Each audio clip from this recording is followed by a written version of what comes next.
సకల ఘనత మహిమ ప్రభావములు ఈ సర్వలోకాన్ని సృష్టించిన ఆ సర్వోత్తర్యామి, సర్వశ్రేష్ఠుడు, సర్వజ్ఞాని, సద్బోధకుడు ఆయన ఆ దేవుడికి చెందుగాక. అందరం పండుగ వాతావరణంలో వచ్చేసినాము. ఇంకా క్రిస్మస్ కొన్ని రోజుల్లోనే జరుపుకుంటున్నాము. మళ్ళా ఇంకోసారి ఈ వారం మళ్ళా మనమందరం కలుసుకోబోతున్నాం. యాక్చువల్గా నేనైతే ఏమనుకున్నానంటే ఈరోజు బెంగళూరు బయలుదేరి వెళ్ళిపోదాము అని అనుకున్నాను. కానీ మాసపేటలో చంద్రయ్య యొక్క గ్రేస్గా ఫిలిప్ అనే వాళ్ళ ఒక చెల్లి ఉంది. వీళ్ళన్నారు కంపల్సరీ ఉండాల్సింది. అంటే అక్కడ ముఖ్యమైన పని ఉన్నప్పటికీ కానీ ఇక్కడే క్రిస్మస్ జరుపుకోవాలని నేను నిర్ణయించుకుంటున్నాను. ఎందుకంటే సంవత్సరం అంతా మీతో ఉండి తీరా క్రిస్మస్ లేకపోతే నాకు కూడా బాగుండదు. సరే, మనుషుల పనులు, బిజినెస్లు అవన్నీ అవి వాటి పని అవి దేవుడు చూసుకుంటాడు. ఈరోజు వాక్యం లూకా సువార్త 2వ అధ్యాయము 9, 10, 11. చదవండి. లూకా సువార్త 2వ అధ్యాయము. ప్రభువు దూత వారి యొద్దకు వచ్చి నిలిచెను. ప్రభువు మహిమ వారి చుట్టూ ప్రకాశించినందున వారు మిక్కిలి భయపడిరి. అయితే ఆ దూత భయపడుకుడి, ఇదిగో ప్రజలందరికీ కలుగబోవు మహా సంతోషకరమైన సువార్తమానము నేను మీకు తెలియజేయుచున్నాను. మహా సంతోషమైన సువార్త ఎవరికి? ప్రజల కొంతమందిగా ప్రజలందరికీ తెలియజేయుచున్నాను. దావీదు పట్టణమందున నేడు రక్షకుడు మీ కొరకు పుట్టి ఉన్నాడు. ఈయన ప్రభువైన క్రీస్తు. చెప్పండి, నాలో పులకరింత వస్తుంది. దేవుని ఆత్మ పరవశిస్తుంది. దావీదు పట్టణం ముందు మన కోసము దేవుని కుమారుడు ఉంటాడు. రక్షకుడు ఆయన యెషువా అంటే రక్షకుడు. యేసయ్య అనగానే మనం యేసయ్య అనిపించుకున్నాం. రక్షకుడు ఎవరి కోసము? ఒక చిన్న చర్చి వాళ్ళ కోసమా? కొన్ని క్రైస్తవుల కోసం ఉంటాడా? ఏమన్నామా? ఎవరి కోసము? ప్రజలందరికీ. అంటే ఈ భూప్రపంచంలో ఉంటే ప్రతి ఒక్కరి కోసము దేవుడు మనల్ని మొదటి వద్దమ్మా ఆదమ్మ ఏం చేశారు? పాపం చేస్తారని వద్దు, తినద్దు, ఈ మంచి చెడ్డల ఫలాన్ని తినద్దు, మిగతావన్నీ తినేసాయి అంటే వాళ్ళ మాట కనుక ఏం చేశారు? తిన్నారు. తింటానే అమితమైన కోపం వచ్చేసింది దేవుడికి. అరే, ఒక పెద్ద అరణ్యమే, ఒక పెద్ద తోటనే ఇచ్చాను. ఏదైనా తోటను, దాంట్లో అన్ని చెట్లు ఉన్నాయి, అన్ని ఫలాలు ఉన్నాయి, అన్ని జంతువులు ఉన్నాయి, అన్ని చేపలు ఉన్నాయి, అన్ని నీకు ఏం కావాలంటే మీరు తినద్దు, ఒక్కటి తినద్దంటే ఆ పని మీరు చేస్తారా అని చెప్పేసి కోపం వచ్చేసి అలా ఏం చేస్తున్నావు, ఎక్కడున్నావు అలా ఆయన భయపడి దాంకొని మేము నగ్నంగా ఉన్నాము, నాకు భయం వేస్తుంది. అసలు నువ్వు నగ్నంగా ఉన్నామని ఎవరైనా చెప్పిండే? మీరు పొరపాటున మంచి చెట్ల పొలాలు తిన్నారా? వస్తేనే ఏ పరిస్థితి అంటే నిమిషాలు అయినా ఏం చేసి మొత్తం వద్దు వదలని మాట కూడా నాకు తినిపించేస్తుంది. అంటే అబ్బాయినా కానీ తప్పైపోయింది నన్ను క్షమించు అని ఏం చెప్పారు. పరిస్థితి ఆయన కూడా కింద పడమే స్టార్ట్ చేసింది. ఇదో ఈ పాముల రూపంలో ఉండే వీడు, ఈ జంతువు, ఈ పాముల రూపంలో ఈ జంతువు నన్ను మభ్యపెట్టింది, అని తప్పు తన మీద వేసుకోకుండా తప్పు వేరే వాళ్ళ మీద చూపిస్తుంది. చాలా మంది మనం చేసే తప్పదే. తప్పు మనకు తిన్నప్పుడు మనం ఒప్పుకుంటే దేవునికి ఇష్టం. దేవునికి ఇష్టమైన దానిలో ముఖ్యమైనది ఏంటంటే మొదటిగా సంపూర్ణ విధేయత. సంపూర్ణంగా ఆయన ఏ విధంగా చెప్తే ఆ విధంగా మనం నడుచుకోవడం ఆయన ఇష్టం. ఎందుకంటే ఆయన సర్వము సృష్టికర్త కదా. ఆయన చెప్పినట్టే మనం వింటే మనకు మంచిదని ఆయనగా ఆయన చెప్పింది వినకపోయినా ఆయన నష్టం లేదు. కానీ ఇప్పుడు మనకు నది ఒడ్డున ఏముంటుంది? ఇసుక ఉంటుంది. ఇసుక మంది మనం జనాలు 800 నుంచి 900 కోట్ల మధ్యలో ఉన్నాం జనాలు. నువ్వు నీ ఇష్టపడాలి చేసుకుంటే దేవునికి ఏం నష్టంలా, కానీ నీకు నష్టం. ఇప్పుడు నాకు ఒక 20 మంది పిల్లలు ఉన్నారు అనుకో, అంతమంది లేదు ఉంటే వాళ్ళలో ఒక జ్వరం వచ్చి చచ్చిపోతాడు వాడు. ఉండాలే 19 మంది అని ఊరుకుంటానే. ఏసీ ఉపమానం చెప్తే ఏం చెప్పినాడు? 100 గొర్రెలు అడుగులో ఉన్నప్పటికీ 99 ఉన్నాయి సేఫ్గా కనపడుతున్నాయి. ఒక్కటే పోయింది. ఒకటి పోతే ఈ 99 కావాలి కదా. ఆ ఒక్కదానికి పోవాలని ఇప్పుడు ఆ ఒక్కదాని కోసం పెరుగుతున్నాడు. నిజమంట పొరుగుతానే దాన్ని భుజం మీద వేసుకొని ఎందుకుంటే వస్తున్నాడు పార్టీ చేద్దామని అందరితోటి సంతోషించినాడు. 10 వెండి నాణాలు ఉన్న స్త్రీ ఒకటి పడిపోయి ఇంట్లో అన్నాం. ఉంటుంది ఇంట్లో ఉండదులే, మనం చూసుకుందాంలే అనుకోలే. ఏం చేస్తుంది ఆమె? ఆ ఒక్క నాన్న కోసము వెతికి దొరకనే పార్టీ పండుగ చేస్తుంది. అందరితో భోజనాలు చేస్తారు, అందరితో సంబరాన్ని పంచుకుంది. అలాగే తీసుకోలేని అంతమంది మనం ఉన్నప్పటికీ కానీ దేవునికి నీకు నష్టం జరగకూడదని నిన్ను ప్రేమించి మనం తప్పు చేసినా కానీ ఇంకో మన అప్పుడు తిరువదల ఫలం తినడానికి ఉగ్రుడే అక్కడి నుంచి ఎదురు తొలగించి మనం కనిపించాలి.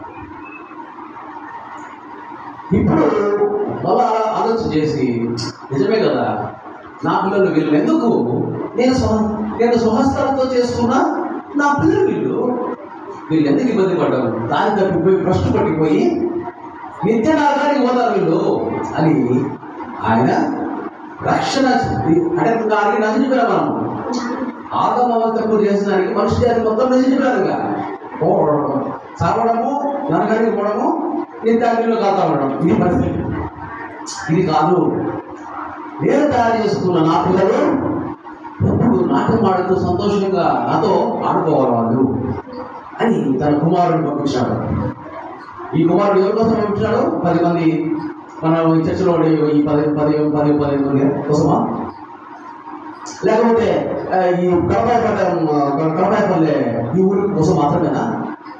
లేకపోతే కడపపట్నం మాత్రమేనా? లేకపోతే ఆంధ్రప్రదేశ్ వరకేనా? లేకపోతే ఇండియా మాత్రమేనా? ఈ భూ ప్రపంచం అందరి కోసం, మీ కోసం దావీదు పట్టణం ముందు దేవుడి కుమారుడు రక్షించుటకు రక్షకుడు పుట్టాడు. ఆయన లేకపోతే మన పని ఏంటి? నరకంలో కావడమే. ఇప్పుడు ఆయన పుట్టి ఏదైతే ఆగమం చేశారో అది దేవత పాపం, ఆ పాపాన్ని పూర్తిగా చెరిపివేసి మనలో ఏ విత్తనం వేస్తాడు? ఇప్పుడు చెప్పండి, ఎవరి కోసం పుట్టాడు? దేవుడి కుమారుడు మన కోసం మాత్రమే కాదు, అందరి కోసం. కొంతమంది పాట పాడితే ఏం పాడతారంటే, మరియా నేను దీనురాలని, దీనుల కోసము అని అతను పాడబాటు నువ్వుగా కూడా దగ్గర చెప్తుంటే అవసరం కాదు. ఎందుకంటే ఆమెకు అవగాహన, ఇప్పుడు మరియమ్మ ఎంత ఉంటుంది అవగాహన? మరియమ్మ మామూలు సాధారణమైన వ్యక్తి. దేవుని అంటే స్త్రీలందరిలో ఆశీర్వదింపబడిన స్త్రీ అయినప్పటికీ కానీ ఆమె మనిషి. యేసుక్రీస్తులాగా భర్తలు అంటే తండ్రి లేకుండా పుట్టలే. ఇప్పుడు యేసుక్రీస్తు మాత్రమే తండ్రి లేకుండా ఒక బిడ్డే, దేవుని ఆత్మూలంగా ఒక బిడ్డ తీసుకోడు. అందుకే అందరూ ఆయన వెంబడించేది. ఎందుకంటే ఆయన చెప్పిన ప్రతి దాంట్లో ప్రేమ ప్రేమ ప్రేమ, క్షమాపణ, కరుణ, ఇది ఆయన చెప్పింది చేస్తారు. ఏ గొడవనే ఉండదు ఎక్కడే కానీ. ఎవరు మీతో కొట్టాడుకుంటే వాళ్ళ దగ్గర పోయి 2 రోజులు మీరు వేసే వెంబడించిందంటే వాళ్ళు 3 రోజులు పోయి వాళ్ళు గుజరాత్ చేసుకొని సంతోషంగా పోతారు. అది అది యేసయ్య చెప్పిన ప్రతి మాట ఆయన సొంత మాట కాదు, కానీ దేవుడు ఏ మాట అయితే చెప్పమన్నాడో ఆ మాట ఆయన చెప్పాడు. యేసు ప్రభుకి పూర్తిగా అధికారం ఇవ్వలే. ఎప్పుడెప్పుడు ఏదైనా చెప్పాలా, ఏదైనా చేయాలా, ఆ అధికారం మాత్రమే ఆయనకు ఇవ్వబడింది దేవుని చేశాడు. ఆఖరికి శివమరణానికి ఇంకా దగ్గర పోతే ఆ గొల్గొతా పర్వతంలో యేసయ్య సాగిలపడ్డాడు మొహం కింద పెట్టి, దేవుడా దేవుడా వీలైతే ఈ పాత్ర నా నుంచి ఏమన్నాడు యేసయ్య? సాగిలపడ్డాడు, దేవుడా వీలైతే ఈ పాత్ర నా నుంచి పరిశుద్ధుడు అన్నాడు. నాకు ప్రాణము పోగునంతగా నా హృదయం రోధిస్తున్నది, నేను తప్పలేకపోతున్నాను, మెరుగుకుంటూ ప్రార్థన చేయండి రా.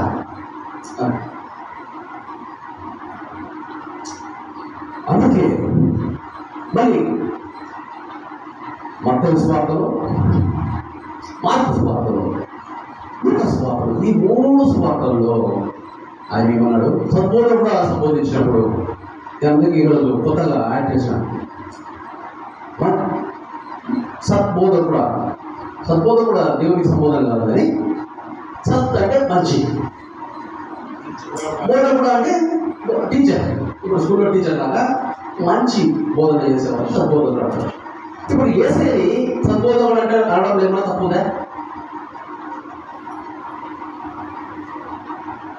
యేసయ్య సద్బోధకుడు కాదా? మంచి బోధ కూడా కాదా? మనకు మంచి విషయాలు కదా బోధన చేసింది. ఏమన్నా చేయలేదు, ఎప్పుడైనా చెడు విషయం చెప్పాడా? మంచి బోధకుడు. అయితే సద్బోధకుడు అని పిలిచినప్పుడు మత్తయి ఒక రచయిత, మార్కు ఒక రచయిత, లూకా ఒక రచయిత, వీరు వేరు సమయాల్లో రచించినారు యేసయ్య పలికిన మాటలని. వాళ్ళు దానికి ఆ యొక్క ఆత్మ ప్రేరేపణతో వాళ్ళు కూడా కొంచెం వాళ్ళు కమిటీ రాసిన దాంట్లో, కానీ యేసయ్య పలికిన మాట ఎక్కడ పెట్టారు. ఈ మత్తయిలో, మార్కులో, లూకా 3 దాంట్లో ఇది సద్బోధకుడు అన్నారు.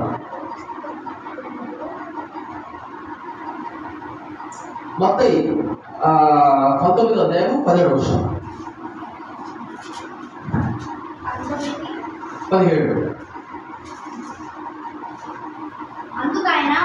అందుకైనా మంచి కార్యమును గూర్చి నన్ను ఎందుకు అడుగుతున్నావు? మంచివాడొక్కడే నీవు జీవములో ప్రవేశించు కోరిన ఎడల ఆజ్ఞలను. మంచివాడొక్కడే నీవు కాదు, మంచివాడొక్కడే నీవు జీవంలో ప్రవేశించు కోరిన ఎడల. అది ఎట్లా వస్తుంది? సరే, మంచివాడు ఒకడే. ఎవరైనా మంచివాడు ఆ దేవుడే. అంటే ఏసేమంటున్నాడు? సంపూర్ణ సంపాదిస్తానే ఆగు. అతను ఏమంటున్నాడు? ఆ ఎవరస్తులు ఏమంటున్నారంటే, పరలోకానికి పోవాలంటే మేము ఏం చేయాలా అని అడుగుతున్నాడు సంబోధకుడు అని చెప్పి. అంటే ఏం చెప్పాలి ఆయన? యేసయ్య పరలోకానికి ఎట్ట పోవాలి చెప్పాలి, కానీ ఏం చెప్పడం లే. నువ్వు అసలు నన్ను ఎందుకు మంచివాడు అనిపిస్తున్నావు? మంచివాడు ఎవడు లేడు ఆ దేవుడు. అలాగే మార్కు సువార్త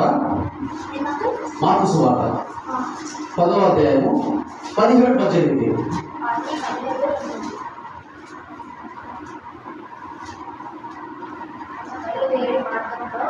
ఆయన బయలుదేరి మార్గమున పోచుండగా ఒకడు పరిగెత్తుకొని వస్తాడు. అయ్యా పరిగెత్తుకొని వస్తున్నాడు.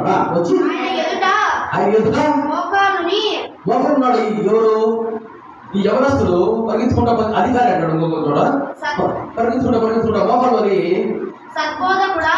సంబోధకుడా నిత్య జీవమునకు వారసుడు అయ్యేదానికి నేనేం చేయాలా అని ఆయన కొంచెం ఆగండి. ఇప్పుడు ఇక్కడ అర్థమైంది కదా. ఈ యవనస్తుడు అధికారులు ఆయన పరిగెత్తుకుంటూ వచ్చి మోకాలని సంపూర్ణంగా నిత్య జీవానికి పోవడానికి ఏం చేయాలా అని అంటారు. దానికి యేసు ఏమన్నాడు?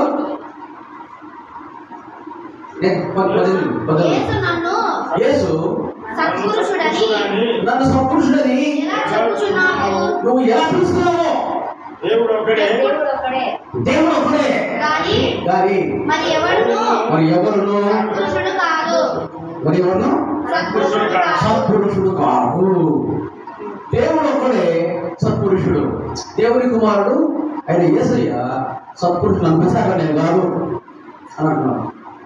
అదే మాట మళ్ళీ లూకా సువార్త 18:19.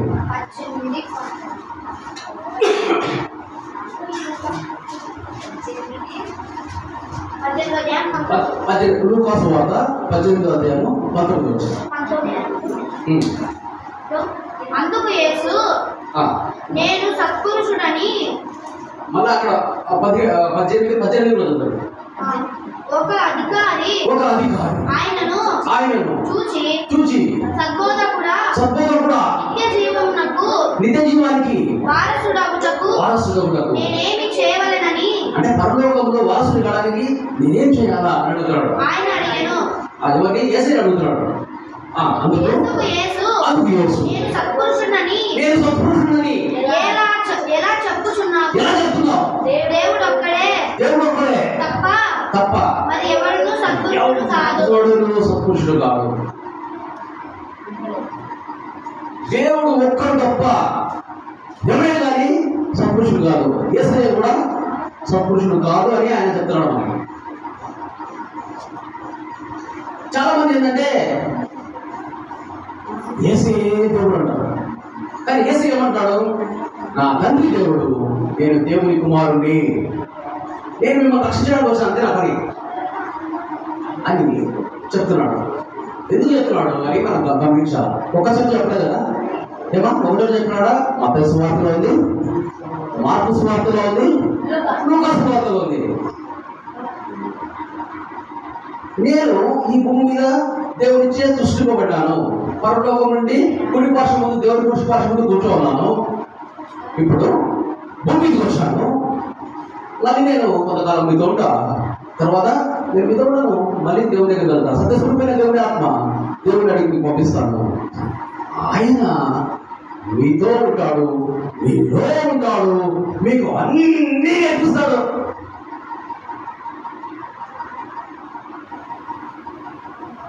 అంటే దేవుని ఆత్మనే వచ్చి మనలో మన ఆత్మలో నివసించాలా. ఇప్పుడు యేసయ్య చెప్పాడు, అసలు నా గురించి మీరు పట్టించుకోవద్దండి.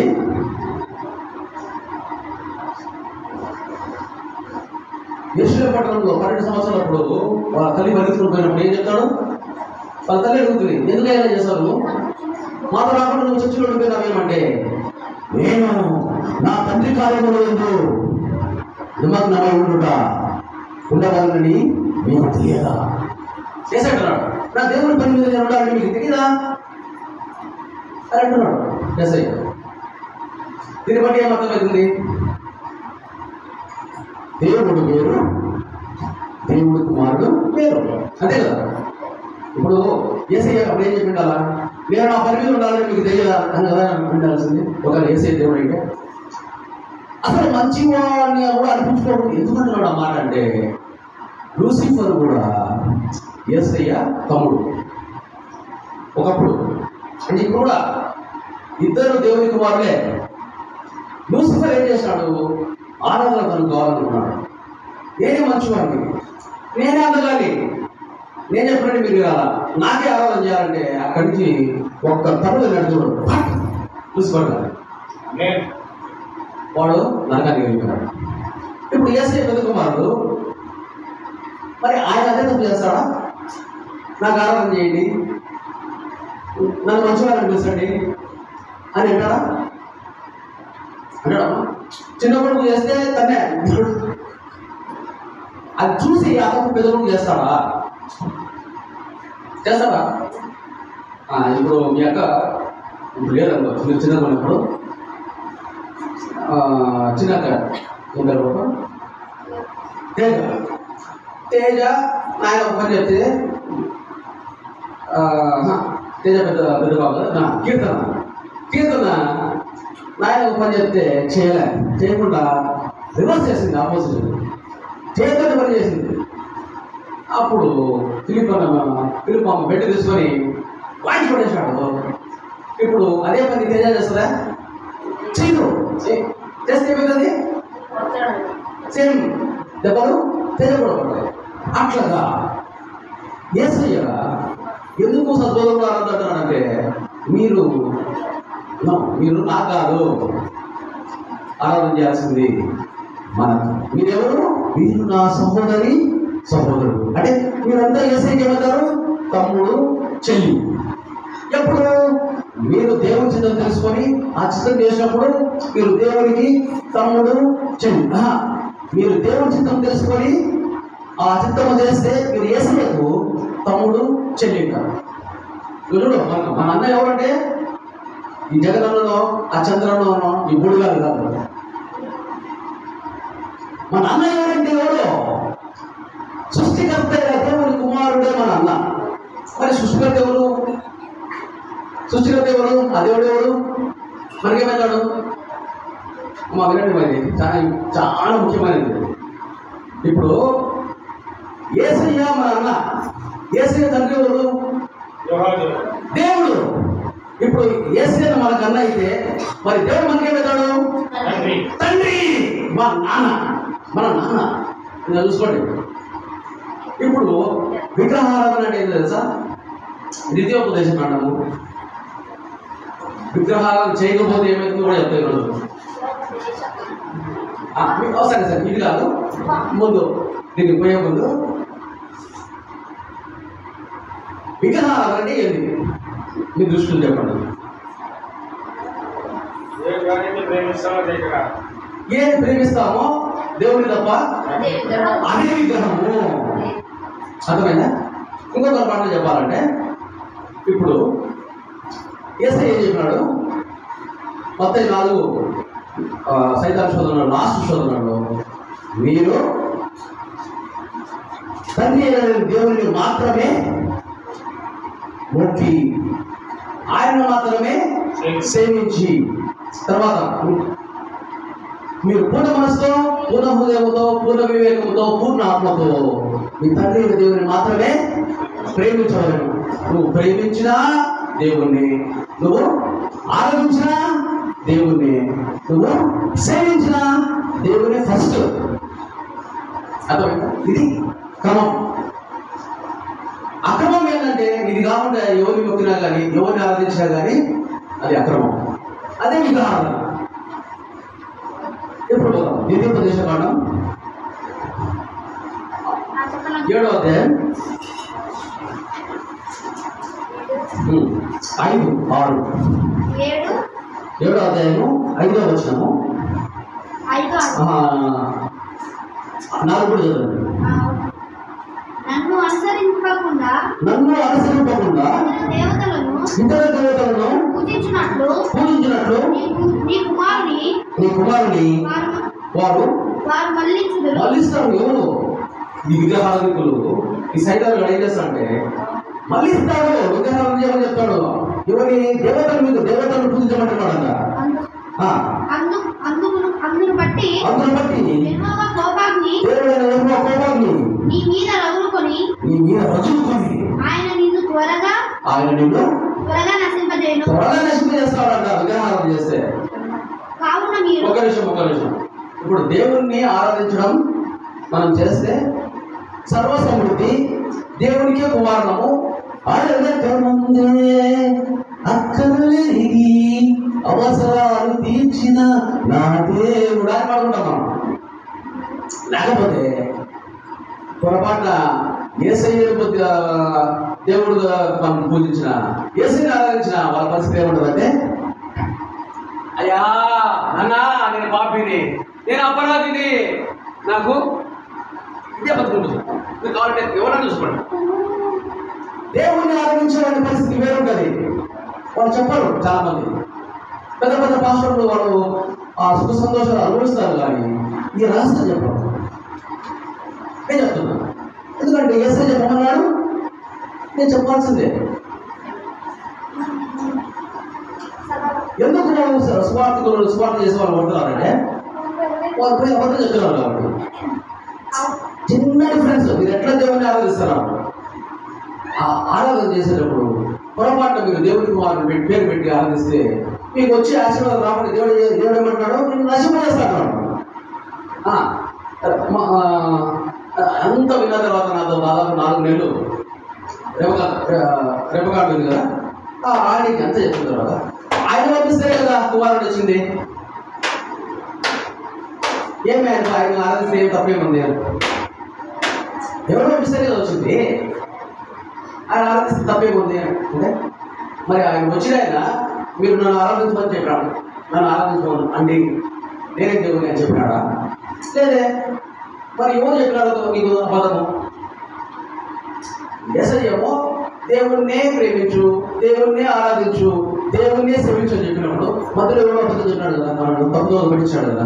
ఎందుకు పెట్టించాడంటే యేసయ్యను కూడా దేవుడితో తల్లియాలని, యేసయ్యను కూడా పరలోకం నుంచి వెలుగాలి. ఎందుకంటే యేసయ్య అక్కడ రక్షణ శాఖ అధిపతి పరలోకంలో. యేసయ్యను తగ్గిస్తే లూసిఫర్ గుణపడచ్చు అని వాళ్ళ ఉద్దేశం. నేను చాలా మంది పడిపోయారు అనుకున్నా. 90% క్రైస్తవులు తప్పుదారి పడిపోయి దేవుని కుమారుడైన యేసయ్యను, లేకపోతే యేసయ్యను ఇక్కడ కన్న మరియను, లేకపోతే ఇంకొక మారమ్మనో, ఇంకొక నల్లమ్మనో, ఇంకా ఎల్లమ్మనో, ఇంకా ఈ కనిపించే సృష్టి ఇక్కడ పుట్టడు వీళ్ళంతా సృష్టి. దేవుని కుమారుడు కూడా వాళ్ళు కూడా సృష్టి, దేవుడు కూడా సృష్టికర్త. ఈ సృష్టిని పూజించడమే విగ్రహాలు. ఇప్పుడు విగ్రహాలు చేస్తే ఏమవుతుందని చెప్పినారు ఇక్కడ, నువ్వు నాశనం అయిపోతావు. అందుకే అందరూ ఇబ్బందుల్లో ఇరుకుల్లో కొత్త లేచినప్పటి నుంచి మన ఆలోచన అంతా ధనాపేక్ష. అంటే ధనం ఉండడం వేరు, పేదరికం వేరు. పేదలు కూడా చాలా మంది సంతోషం ఉన్నారు, కానీ ధనాపేక్ష అంటే వాడికి కొత్త లేచినప్పటి నుంచి ఎట్లా ధనం సంపాదించాలా, ఇంటికి మీరు ఎక్కడ కట్టాలా, ఇంకా ఆస్తి ఎక్కడ ఉంచుకోవాలా, ఇదే వాడి ఆశ. ధనవంతుడు ఏమన్నాడు, వీడియో అనుకున్నాడు నాకు పంట పడే పండి తెలుసని కొట్ల నిండా దాని ముందు ఇంకా సంవత్సరాలు మనకు దిగులేదు, పార్టీ ఎంజాయ్ అంటారు. ఎవడేమన్నాడు, ఈ రోజు రాత్రికే వివాహం పోతుందా, నువ్వు 6 సంవత్సరాలు కాదు మీద కాలేస్తారు వాడు. అయిపోయి బాగుంది నాది, ఈ కాలు నాదే, ఈ కాలు నాదే, ఈ కాలు మీద నాది, ఈ కాలు వేసుకుంటాను, ఈ కాలు మీద వేసుకుంటాను. తగ్గేదే అంటున్నాడు. ఈ రాత్రికి నీకు పోతుందా, గాలి పోతుంది. నువ్వే ఇక్కడ భూమి మీద నేను పట్టుకుంటే ధనం వేరే వాళ్ళు ఉంటారు. మనం సంపాదించగలుగుతా. ఈరోజు నాకు ఒక 50 కోట్లు రాస్తుంది అనుకోండి, ఠగాలు చేసుకుంటా అనుకోండి, ఎవరు కదా నేను తెలియదు కదా, ఎవరు ఉంటారు. అందుకే ధనము ప్రేమించిన నువ్వు దేవునైనా ప్రేమించు, ధనానైనా ప్రేమించు. ఇద్దరిని నువ్వు కుదరదు. అంతే కదా.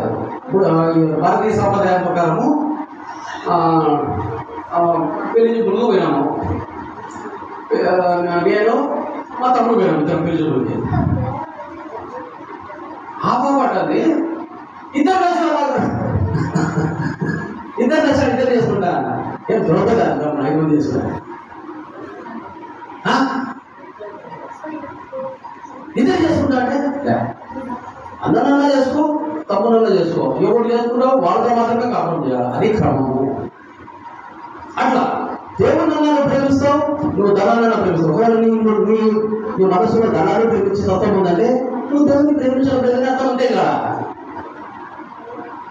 నాని నువ్వు ప్రేమిస్తున్నావు అంటే నీకు దేవుడు తెలియదు అని దాని అర్థం. నువ్వు ఒకవేళ నిజంగా దేవుడిని ప్రేమిస్తే ఏమవుతుంది ఇక్కడ నెక్స్ట్ ద్వితీయోపదేశ కాండము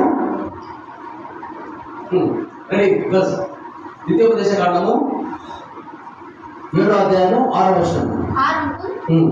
నీవు నీ దేవుడైన యెహోవాకు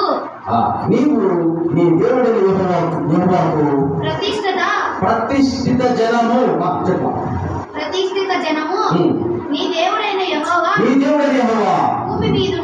భూమి మీదున్న సమస్త జనముల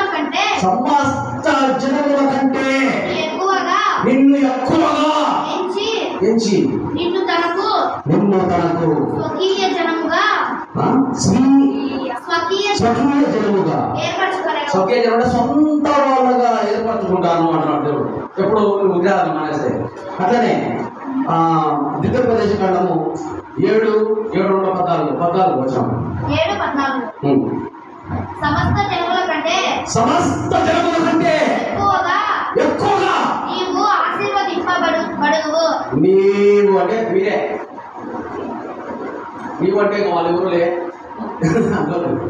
మీకే ఎవరికంటే ఆశీర్వదించబడతారంటే మా అన్నకంటే ఆశీర్వదించబడితే చాలు, మా తమ్ముడు కంటే ఎక్కువ ఆస్తి ఉంటే చాలు, మా పక్కింటి వాళ్ళు చిన్న టీ పోతే నాకు పెద్ద టీ పెట్టే చాలు, వాళ్ళకి బైక్ ఉంది నాకు పెద్ద బైక్ పెట్టే చాలు. అట్లా కాదు, భూమి నుండి వాళ్ళందరికంటే నువ్వు ఆశీర్వదింపబడతావు. ఎప్పుడు ఈ విగ్రహాలను మానేసి దేవుణ్ణి మాత్రమే ఆరాధించాలా, యేసయ్యను మాత్రమే వివరించాలా. అందరూ చెప్పండి, యేసయ్యను మాత్రమే వెంబడించాలా. చెప్పండి, ఇవ్వాలా మనకు ఫిలిప్ వాళ్ళ చెల్లిపోయారు.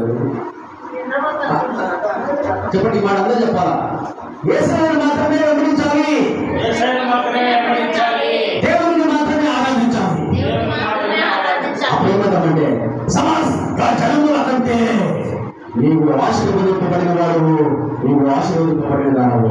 దేవునికి సకల ఘనత మహిమ ప్రభావాలు చెవులు కాక. ఆమేన్. కళ్ళు వచ్చండి, కళ్ళు మూసుకోండి, ప్రార్థన చేసుకుందాం.